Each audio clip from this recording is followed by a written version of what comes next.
LeRoy, DJ LeRoy. NightWatchman, how you doing, buddy? I'm doing great. I'm really excited about the show we're about to have. In spite of the fact that, we are 1 week into 47's, his reign. Well, that's why it's timely, because as you know, we've always used our culture as our culture is the antidote. Culture and community has always been our antidote. And so we got the Lions coming on. We got the big guns coming on. And I'm loving the fact that one of them, of course, has a play about another, tyrant by the name of Julius Caesar. What do you think? I think we should bring him on. So, all right. What you got going on? Talk to me. All right. So we have the great playwright Ishmael Reed is with us this morning. Ah, yes. Ishmael. Yes.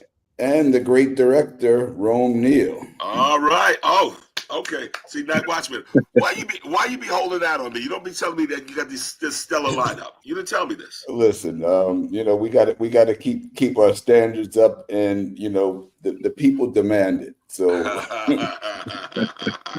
absolutely. First thing we want to talk about, we're excited. Now, Ishmael is in New York. He lives in Oakland, but he's in New York now. And the reason he's here is that he and Rome have a new show opening up at the Theater for the New City called The Shine Chronicles. Wow. So, Ishmael, can you tell us a little bit about The Shine Chronicles, what it is, how you came to the idea, and how you brought it to the stage? Well, I think most people believe that rap and hip hop began in the 1980s in the Bronx. And I've written about that. But the actual story is that rap emerges around the 1900s of the last century. And what the people in the Bronx did with rap was to add audio equipment. Yes, that's you true. have the same ingredients of this 19th century toast. They call them toasts. Nobody knows why they call them toasts, but they emerged from the grassroots without authorship. They're anonymously from the grassroots, and people told variations of the original. Now, Shine is about a fictional black man who's on the Titanic, and he warns the people in first class and the captain that the ship is sinking, and they pay no attention to his warnings. And he finds himself on the upper deck, dives into the ocean, and begins to swim toward Harlem. All these wealthy people in first class, like you had the founders of Macy's department store, the grandson of the man who built the Brooklyn Bridge, all these tycoons. They're up there waltzing and having champagne and everything. And when they find out the ship is really sinking, they ask him to save them. Get your behind in the water and swim like me. See, NightWatchman, just that particular image is like, yo. And now, Ishmael, while I may take some homage to, of course, the BX, because that's where I'm from, but I hear you loud and clear, man. So, man, oh man, but that image, NightWatchman, what else you got, man? Oh, well, so tell me a little bit about, now you guys have collaborated a lot. Tell us a little bit about your relationship when you first started collaborating. And it's great that here in 2025, you guys are still going strong. First of all, the title of the play is the Shine Chronicle, the Shine Challenge. Through New York on that Chronicle. The Shine Challenge 2025. Right. When we first came together, it was through my esteemed late partner in the crime of passion we call theater, Miguel Algarin from the New Eureka Poets Cafe. Wow. He told me, he said, Rome, I want to bring some great writers to you to direct their work. Ishmael was one of them, and Mary Baraka was another one. Sekou Sundiata was another one. and the list goes on. Some fantastic writers, but Ishmael has stood the test of time because with him, I've directed his plays over the past 30 years, and I think we've done about 11 of your works, right, Ish? Yeah, at least 11. At Yeah. least. And I remember the first one that I directed and actually starred in was Savage Wilds. Savage Wilds, a play about the mayor of Washington D.C. being caught up in a scandal. Marion Barry. Marion Barry, a setup, and it took on. He's a political writer of sorts, and satire mixed with that is just hilarious, but thought provoking, and it just opens up the senses and the minds to what's going on in the world and what's going on around us. And I just love working with him. Wow. Yeah, you know what? And that's so true. And Rome definitely tackling that, because we certainly see that in terms of Black icons that we know from those in the entertainment field to those in the political field seem to be always, it seems, targeted and caught up. You know? Yeah. Okay. And Ishmael, and you, as I say, from Panther County, I certainly do know. You're telling me that Governor Moonbeam has changed his tunes, huh? Well, he became governor, and I think he's retired now. But getting back to Marion Barry, Yep. We can say things that the corporate media hides, or with theater, which is one of the few places where we can talk back. The premise of the Marion Barry entrapment was that cocaine was the official drug of political media Washington. And since that played, because they called me paranoid in the Washington Post, but I was operating on the basis of facts. And since then, you've had these political people, jumping over each other, admitting that they use cocaine. What happened was that Marion Barry was singled out, as Black men are always singled out. And we have a lot of instances of that, where, for example, you have these Black men who are foolishly sexual predators, but they never talk about the 999 most powerful men in the world who were down at Jacob Epstein's place in the island, where they have these little girls available to these men, most powerful white men in the world. Their names were redacted. So there's always a double standard. And that's true of the case of Marion Barry, where not only was he entrapped, but there's a lot of hypocrisy. The Bush White House spent $40 million to entrap him. And the assistant to the attorney general at the time was busted for cocaine. and the attorney general's son was suspected of selling cocaine in college. So I mean, it's just a lot of corruption and hypocrisy, which is why I've had such a long career, because I take on hypocrisy.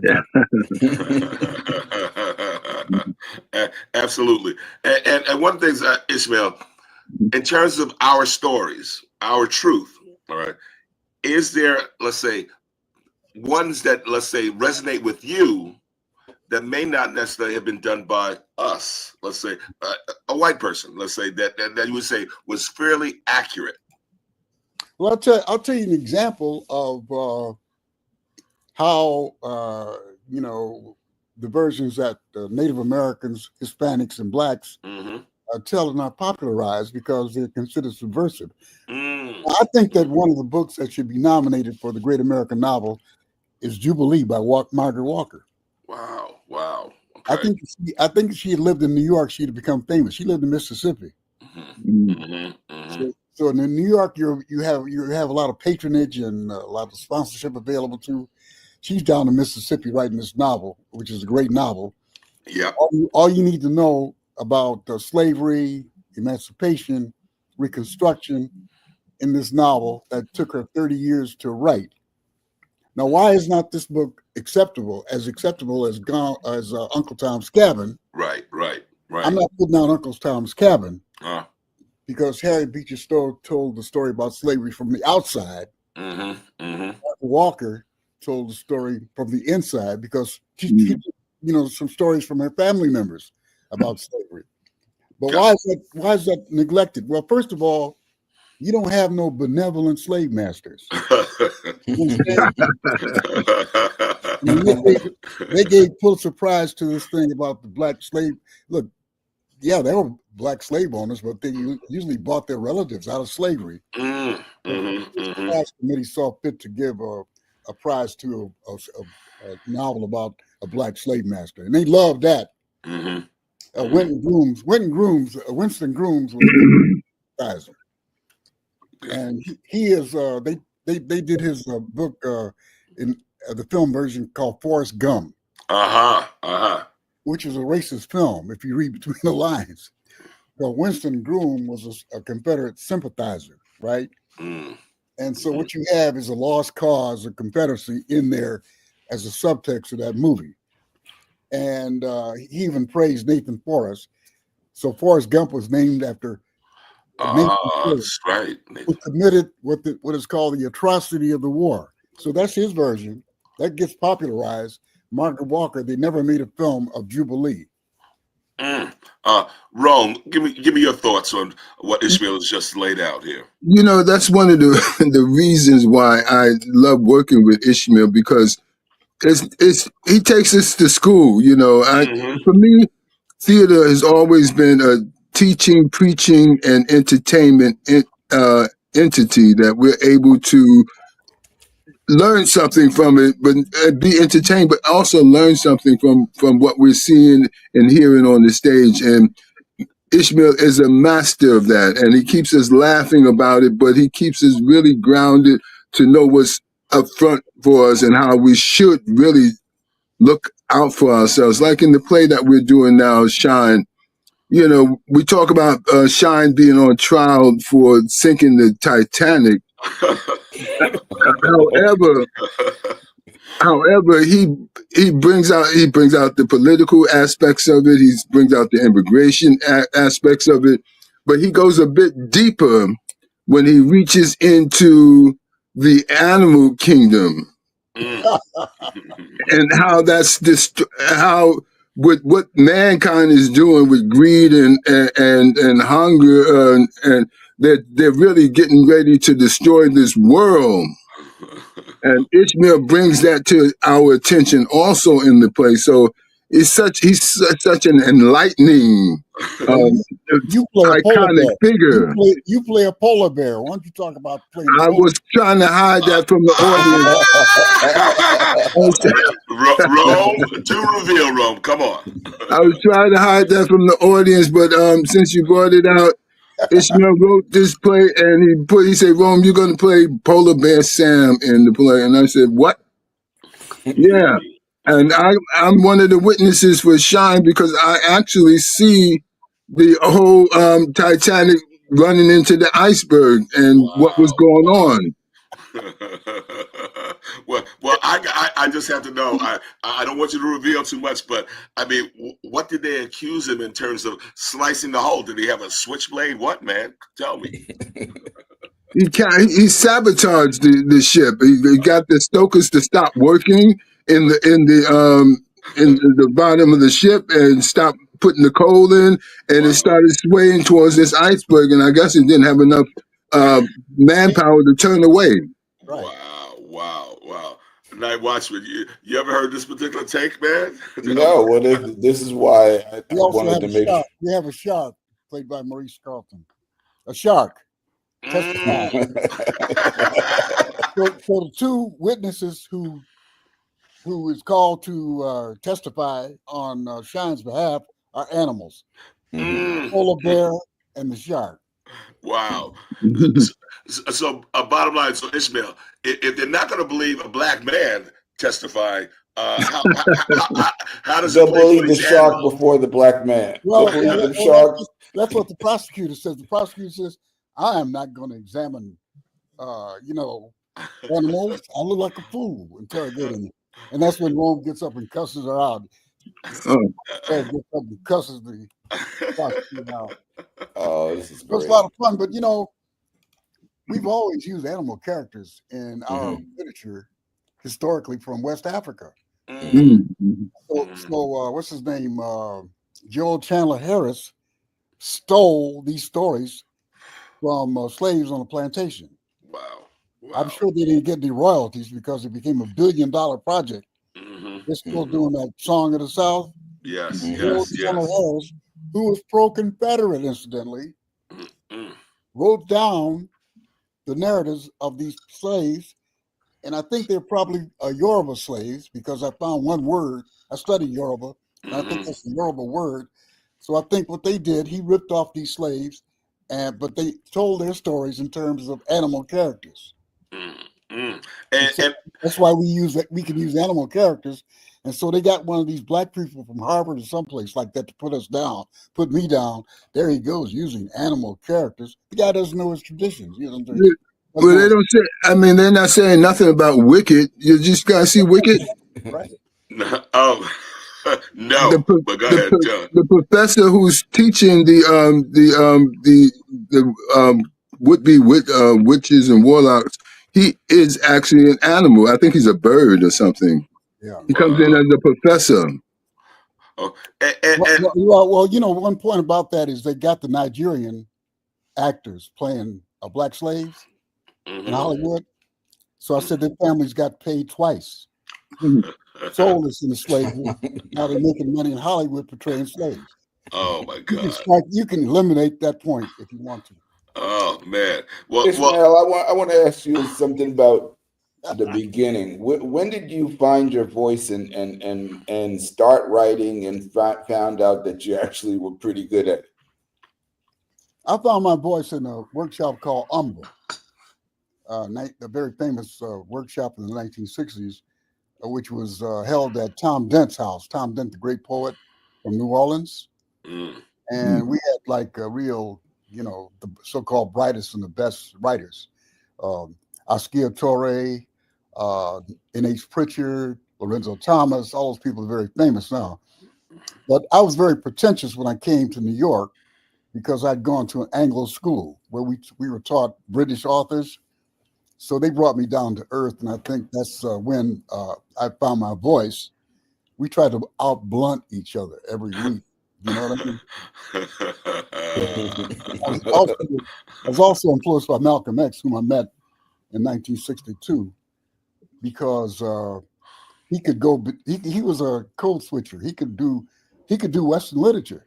Now, a lot of people know that, but I wrote a poem for Malcolm. I dedicated to him. And he said it reminded him of Virgil, Dante. So people see him as a black nationalist, but Malcolm X went to a prison where a philanthropist had donated 2,000 books, and I think he read all of them. Wow. Just incredible. So all of us were influenced by him. Gotcha. And do tell me, in terms of that emphasis on Malcolm, could you basically see him over time, since you know him, truly evolving to ultimately, before he was taken out, becoming? Well, I think he became sort of like addicted to the media. Like the last time I saw him in New York, he was talking about his press. Wow, no. And I think he got captured by the media. And I think, ideally, I think that Malcolm should become president of a small college because he was really a scholar and was interested in scholarly stuff, and he was interested in word origins. Like when I met him a couple of times, 2 times, he would talk about the etymology of words and things like that. So, Wow. I think he got captured by the media, and I think he might have thought those people were his friends. These are the people who gave us Trump. I mean, Jeff Tucker of CNN even apologized for creating Trump, and the former president of CBS, Muniz, he said, well, he may be bad for democracy, but he's taking money for us. And so the media have elected him again. They've elected him again. Gotcha. And you saw what happened with Jeff Bezos, where, he declined to, it seemed like he was going to endorse Kamala Harris. And then he's like, no, we're not going to do that. And then the next thing you know, Trump is elected, and then all of the tech bros have lined up to kiss the ring. So, we see how it goes. Capitalism trumps even Trump. Well, I feel sorry for those Washington Post people like Jonathan Capehart and all of them, because they're going to really be restricted on what they can say. Wow, Yeah. wow. Just totally incredible. So tell me about okay. In let's say San Francisco, Oakland, is there, well, because you already answered that in terms of Black population is almost zero, but is there still any Black creativity coming out in those parts besides? Wait. He said San Francisco. He didn't say Oakland. Well, I gotta put them. I gotta lump them together. I do. Okay, because there's been a big movement there as well. So tell me in terms of Black or people of color creativity coming out of those areas. Well, we just saved the Black Repertory Theater. They're trying to shut that down. The regentrifiers. And we went to council meetings and agitated, and finally they gave in. But they're trying to shut down the oldest Black theater in the country. Started out in Mississippi. Wow. The founders got run out of Mississippi by the Klan because they brought Black theater there. They came to Berkeley, operated out of storefronts and churches, and finally the city of Berkeley built them a theater. And and these new people, like these right-wing progressives, that's the thing, tried to shut it down. Wow. So my point to them was they survived the Klan, but can they survive these progressives? Sometimes you can tell the difference. You know what I mean? The progressives see class as a major contradiction in American society. We see race. It's a classical argument. Right. I mean, you New Yorkers are acquainted with that. There was an alliance between the progressives and Adam Clayton Powell Jr. and some of the so-called firebrands at the time in Harlem. Progressives deserted Black American issues because they wanted to save the Soviet Union. That's why Blacks are suspicious of progressives.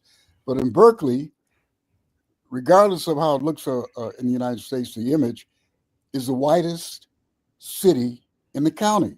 Gotcha. And they are trying to expel Black people just like San Francisco did. So we saved the Black Repertory Theater.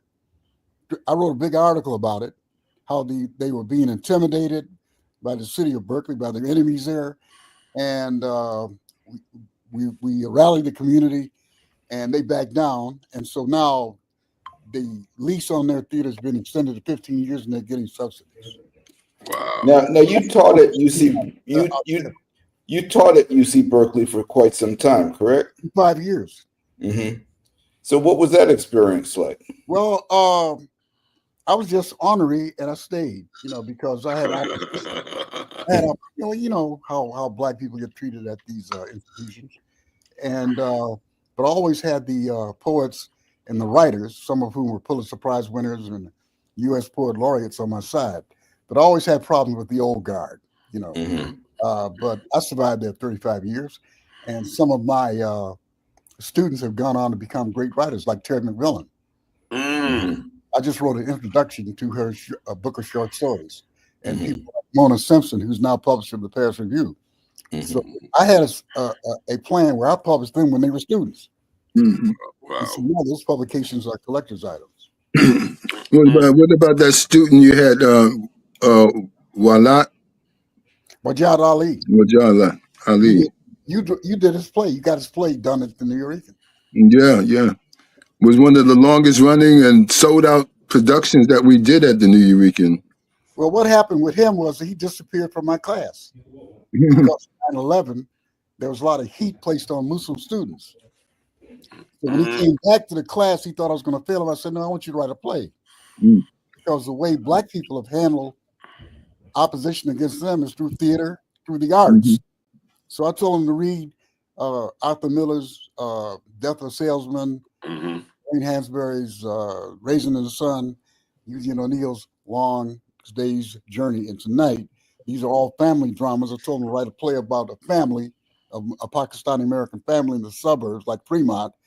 So he wrote 20 pages. I said, if you don't write 20 pages, I'm going to fail you. He wrote 20 pages. And then after he graduated, I said, I'm not finished with you. He said, well, I don't know nothing about writing no plays, right? I said, I put them together with my partner, Carla Blank. She became the dramaturge. And in 2 years, they had a play that went from a restaurant in Fremont, California, to the Kennedy Center. Mm-hmm. Wow. Wow. This Wow. play's so famous that was performing in England and Canada, and now he's a star on CNN and other programs. You've probably seen him on CNN as a commentator, and he has real problems with them because they don't want him to talk about white racism. Mm. There you go, right there. CNN told him, you don't talk about white racism because that alienates the people who buy our advertisers' products. Mm. Wow. Wow. Incredible. Hey, I want to go back to Neal. You mentioned New York Poets Cafe, and you had quite a run there. Can you tell us a little bit about how you got there and what that institution gave you an opportunity to do over a pretty extended period of time? It started with the New Eurekan over 40 years ago, and I came in with a young actor auditioned for this play by Miguel Pinero. Ah, yes, yes. People know Miguel Pinero of his play, which was turned into a film called Short Eyes. Short Eyes. Yep, absolutely. So I started with that play. I came in as a young actor. Miguel Algarin was the director, and he wanted me to play the character of Miguel Pinero in this play called New Eurekan Nights, about a playwright trying to get his play together with a wonderful cast of young performers. And I was one of them. I was the lead actor, and when you're trying to play a character like Miguel Pinero, who was off the edge, some people are on the edge, he was off the edge. Being a young actor and naive to a lot of stuff, and I was unable to really capture that character. So they transferred the character over to another actor who was in the play called Ronaldo Pavone. And Ronaldo came in, took over the role, turned it out. I took over 2 other roles in the play and stayed committed to the New Eurekan Poets Cafe ever since. Later on, I did a production when the cafe closed for renovation at that time. We're in renovation right now. A $24 million project that's that's taking place as we speak. Wow, nice. But we were in renovation back then, 35 years ago. So I had to. So we were looking for other places to perform. I was doing working with actors, and I did a production of Shakespeare's Julius Caesar set in Africa.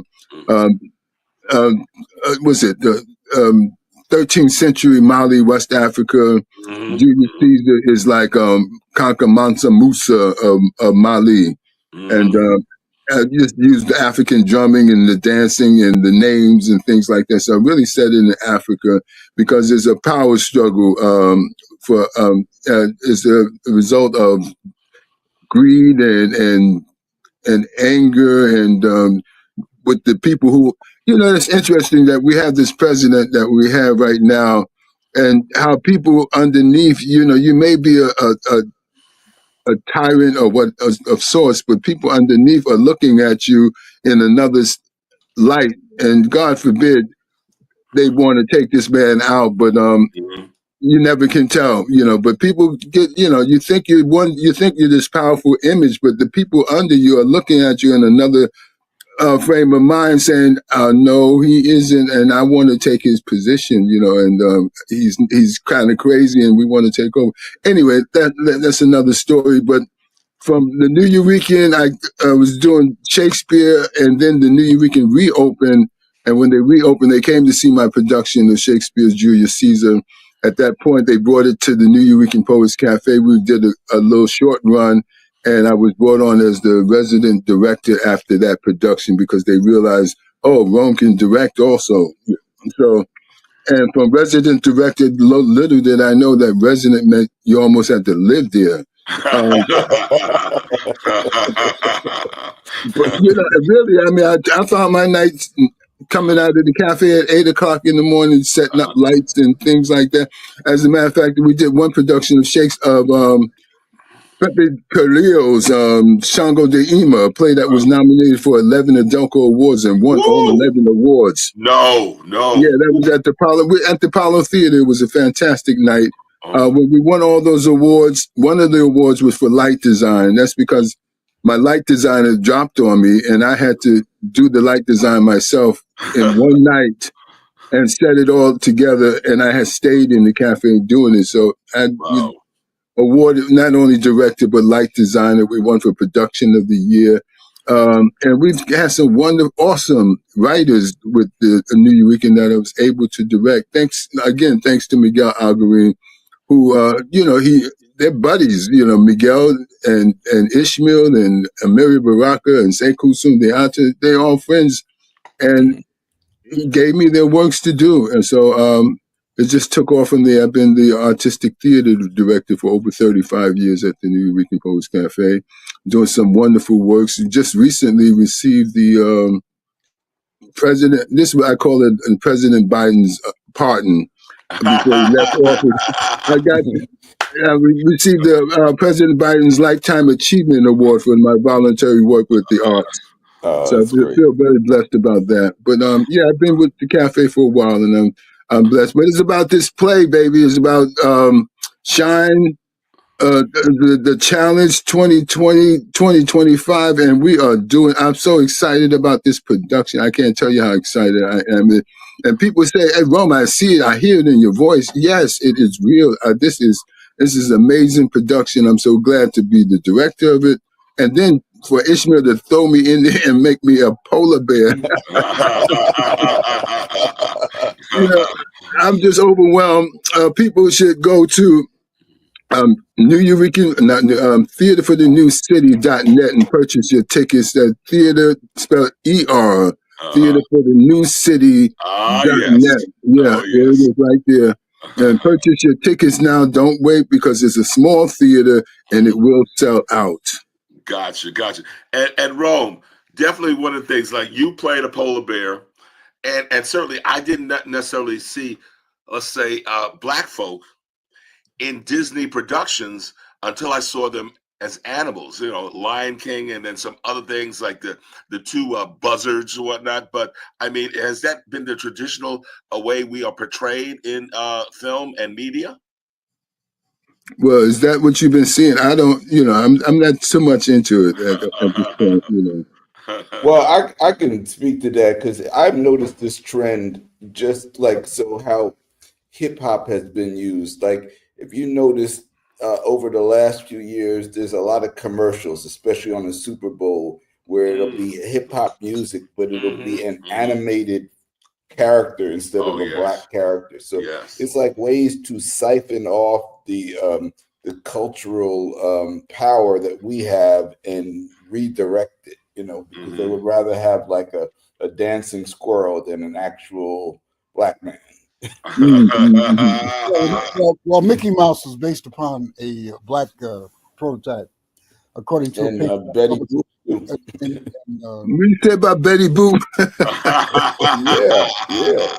According to a paper that I published in my magazine, that Mickey Mouse, the premier, animal cartoon creation, is based on black people, their gestures. Wow. And then Ishmael, do tell me, in terms of watching the Wizard of Oz, those flying monkeys, they have was that one of the caricatures of black? Well, Disney was a Nazi. You know that. Disney was Yes. pro-Nazi and segregationist. A lot of people in Hollywood. As a matter of fact, there's a book called Hitler in Hollywood. At the time, the producers had to get the okay from the German embassy to okay their films. Wow. So that's how tight they were with the Nazis. So I'm not surprised that blacks would be portrayed as subhuman by that crowd. Incredible. See, so one of the things I guess we had gotten off to a start in terms of, let's say, the creativity and the works of Black folk. Is that one of the missions that you two see yourselves at least putting our stories out front? Yeah, we use our own money. August Wilson said he started his career because he read a poem of mine called "Bad Man of the Guest Professor." So we used to talk a lot, and he said that some of these producers would tone down his plays, make them acceptable to the 71% of people. 71% of people who buy tickets. Wow, wow, wow. So I mean, we have our own money, so we say what we want to say. We're free. Mhm. We're free to assert, these ideas. And Rome, you might tell them about the intergenerational continuity here, where we have Miguel's niece playing the prosecutor. Miguel, yeah, we have That's Miguel Miguel's niece. Oh, he's that's great. she's doing a fantastic job with it, and this is well, there's a multi ethnic cast that we have. We have white, Asian, Hispanic. Of course, we have us black folks up in there because we have stories to tell. And but Brian, we've Brian, yeah, Brian Simmons. Brian Simmons, fantastic actor who's playing Shine. Recently on Law and Order. Mm-hmm. Wow, wow, So incredible. we have a sort of like a repertory company where we had actors reappear in our plays, and some have gone on to movie roles, television roles. And so that means we train a new crop. Wow. So would you say in terms of you guys that there is, let's say, this black talent in terms of writing, acting, the whole thing that we really don't ever see coming to the forefront, but it's your job to assist them in seeing that happen? George Bernard Shaw said, if you don't tell your stories, others will tell them for you. They will vulgarize and degrade you. That pretty much explains blacks, Hispanics, and others in television and Hollywood. Wow, wow. I mean, incredible. The women play prostitutes. I said, I'm gonna look at the Penguin. I said, this sounds like something new. Did you guys see the Penguin? No, I did watch it. I liked the performance. Black woman's a prostitute. Look at all these crack shows they have. The women are drug mules and stuff. We give actors. You could be a black woman professor in our plays. We give actors challenging roles, and we leave them from the kind of slop that they get in TV, mainstream TV in Hollywood. Well, Ishmael, I would then say that we certainly do know that black folk, we are multi-dimensional. So we will have, of course, those who might be the district attorney, the doctors, and so forth. But also, we do have some of those crack fiends around. So would you say that interpretations can be multi-layered? Well, as long as blacks are singled out as being the perpetrators of drug trade, I said no. And I told David Simon, you see, this is very difficult to say. This is very difficult to say. David Simon perpetrates the same stereotypes against black men that were perpetrated against the Jews by the Nazi media. Where, and I've studied this stuff, so don't come at me because I know what I'm talking about. In the Nazi media, Jewish men were seen as sexual predators, coming on to Aryan women. And they were depicted as pimps. And here we have David Simon doing this series, I forgot the name of that thing, where black men are pimps, exploiting Aryan women. So, what comes around goes around, man. I'm telling you that you cannot perpetrate the same stereotypes against us that perpetrated against you. Well, just giving credit to Theater for the New City. There's a play I saw there last month. It just closed, and it was about the Jewish people and the Russian people, and it brought to this was 100 years ago, and Teddy Roosevelt being the president at that time, and it had actors.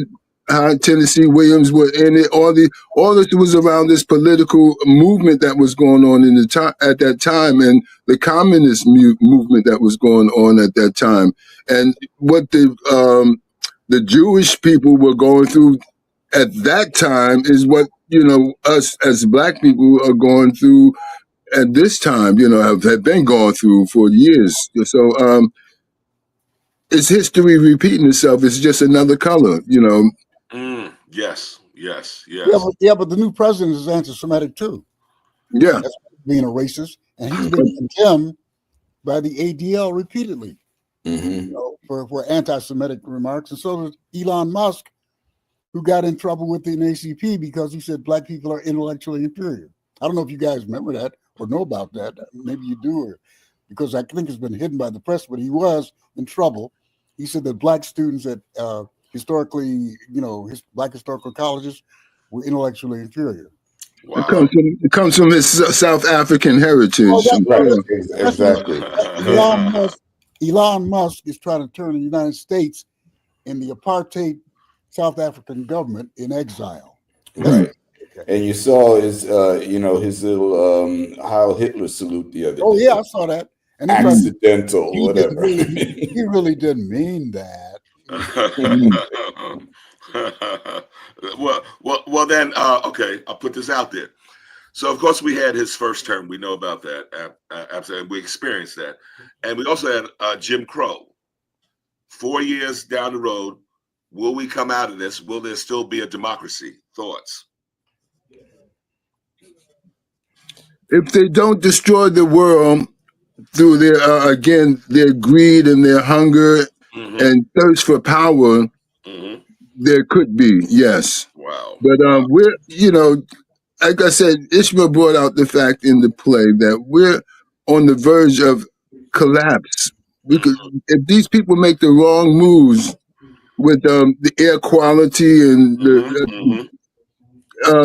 we could annihilate. The dinosaurs didn't last forever either. Wow! Wow! Yeah, wow! I totally agree. I mean, you need a Democratic Party to talk real stuff. Well, and the Democratic Party has been compromised. You got this leadership of mostly white males who don't have a clue about what's happening in everyday life. And they're saying, well, Kamala lost because of the price of groceries. Wow. Wow. Yeah, Trump appealed to whites of all economic classes. The head of the Michigan militia has a vacation home. He's got 2 homes, so it's not just these lumpen or underclass people, white people that he appealed to. He appealed to a lot of different groups. So the Democrats misinterpreted the reason that Kamala lost. She lost because he depicted her as a prostitute. Did I say that I sent an op-ed to the Washington Post, to the New York Times, that they trashed her. Yes. The vice president called her trash. So what they played was the image of the minority woman as a prostitute. That's how he won. Okay. Yes. Where did I get it published? El País, Spain. Wow. Polish magazine, because I call that my global strategy. I realized a long time ago I couldn't get published everything here. So they only have an outlet for a few people. Yes. They have a few divas and divos who are not elected by anybody, and they're chosen to speak. So I go to the Japan Times Weekly to get my stuff published, or I go to Liberation in Paris. So, that's why she lost. Now, Ishmael, I had people whispering in my ear that, oh my God, what if we instead ran Michelle Obama? And I said, hell no. But do tell me your thoughts. Well, she would have lost too. Big time, huh? I mean, there were people in the hierarchy of the Republican Party who call her an orangutan. Yes. They believe that they are superior. This is what you will take from this election. There are millions of whites who are able to tolerate a society of diversity. There are other millions who will die on behalf of white supremacy and let their children die. So you got the majority of white women voting for Trump 3 times, okay? Regardless of the fact that you got a crazy person head of the health department, their children will die of smallpox, global warming. Their children will die of asthma, as we know, other pulmonary diseases. So they are real. I said it was like in the old days where women, sacrifice their children to Moloch, the god of infanticide. But I mean, so you got millions of people who have declared through this election that they will die on behalf of white supremacy. So that's what you're thinking. Wow. Okay, guys, I just want to say this because we're running out of time, but I'm also the publicist for this show, director, actor, publicist. When Ishmael comes to town, he really puts me to work. As the publicist, I have to tell you that the show is up and we're running from January 30th through February 16th, Thursday, Friday, Saturday at 8 o'clock and Sunday at 3 p.m. at the world famous Theater for the New City, 155 First Avenue near 10th Street. Get your tickets now. Don't wait. Get your tickets now.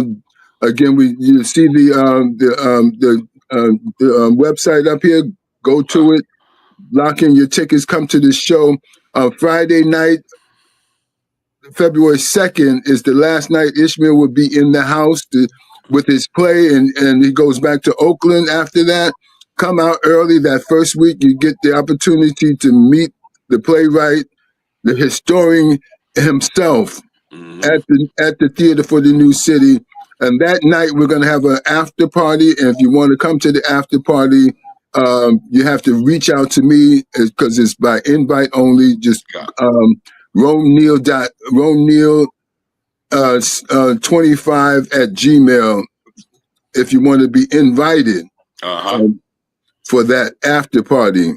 Invites only. That's on February 2nd. That's Sunday. We want to pack the house and give Ishmael a wonderful send-off with this fantastic play that he's written for not only us in New York, but for the world. Speaking of plays in New York, he also has a play right now that's going to be, if it's not up and running, it's going to be running at the Black Repertory Group in Oakland.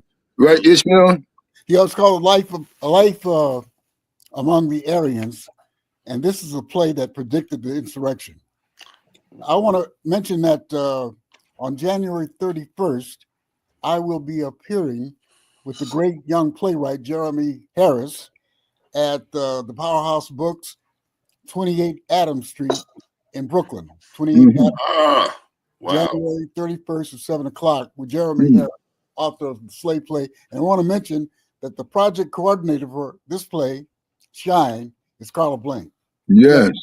Directed my play in China, the play that started out at the Eureka, Mother Hubbard. Wow. Now, before we close this thing out, I have to take this opportunity to play a little music that from Ishmael. So let's see if we can bring that up. So people don't know, he's also a composer and a pianist player. He's a every man. Renaissance man. Love that. Loving that. Yes, he is. Yeah, listen to this rap.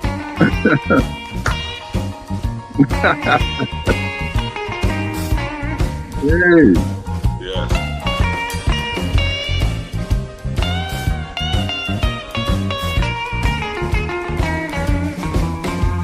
Our love was like a forest fire drawing help in 13 states. Our love was like a forest fire drawing help in 13 states, but our heat was so far out of control that the help arrived too late.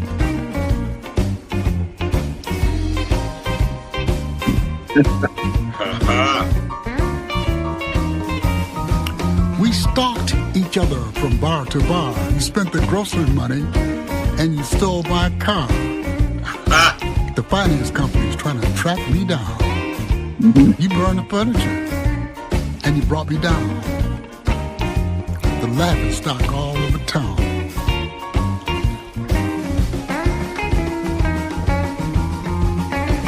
Our love was like a forest fire drawing help in 13 states. Our love was like a forest fire drawing help in 13 states.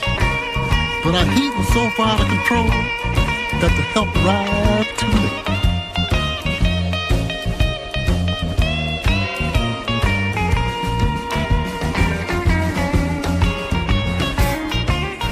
Look like a red sash around my body. Look like a rash is on my neck. Got a gash that required 10 stitches. Had to sell my Cadillac. Got a hickey that's plain to see. But instead of you saying I'm sorry, you call the law on me.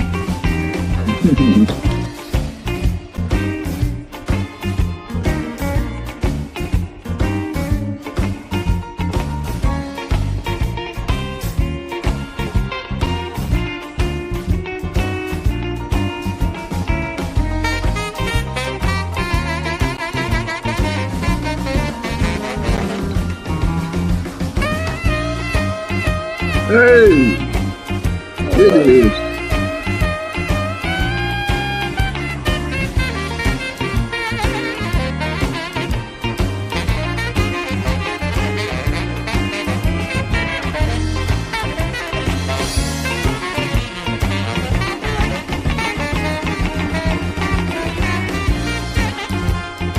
All right.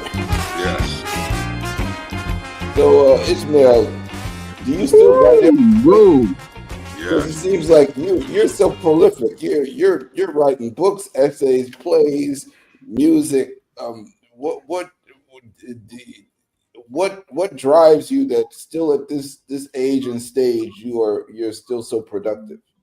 Well, I think that I have to do a full press court because a lot of people find my stuff uncomfortable.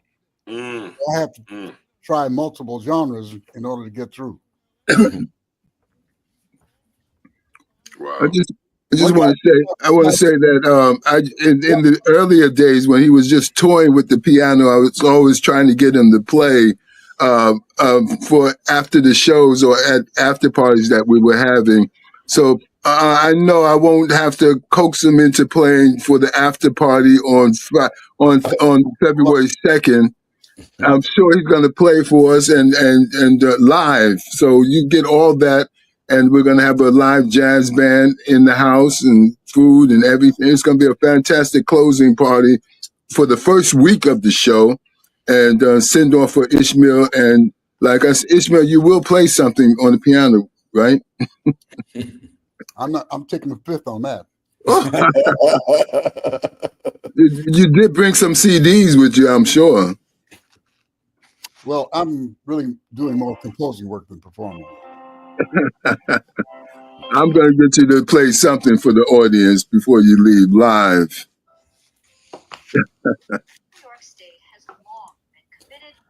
Well, gentlemen, this has been a real treat. Yes. Talk to both of you guys. Yes. We're appreciative of the body of work that you guys have created in multiple roles, and we're really excited to see what you got next for us. So, Yeah, well, let's not forget. I just want to throw this in very quickly. I do a series called Rome Neal's Banana Pudding Jazz, and I'm doing it at Theater for the New City. I've been doing it for the past year. It's usually the last Monday of the month, but this particular Monday coming up is not going to happen because we're in production with this play. So, but check out Rome Neal's Banana Pudding Jazz, and the thing that got me into jazz was the one-man show by Lawrence Holder that I did about Thelonious Monk, and that just turned me out to just loving the music and loving the people, and I started this jazz series for the past 22 years. I've been doing it at the New Eurekan and online. So come on out and check out that also.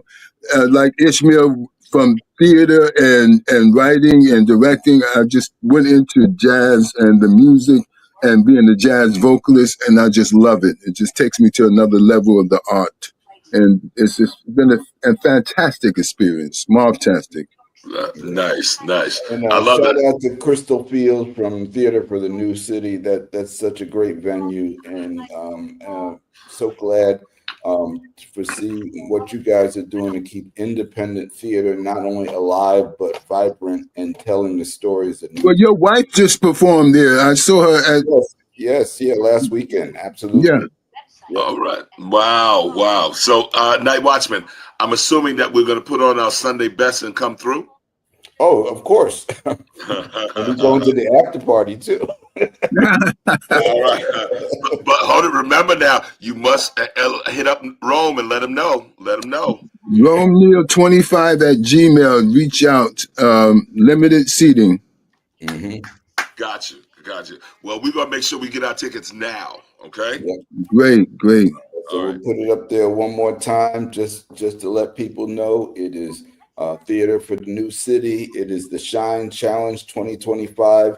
Ishmael Reed is the playwright. Rome Neal is the director. He's the DJ. The other one's the rapper.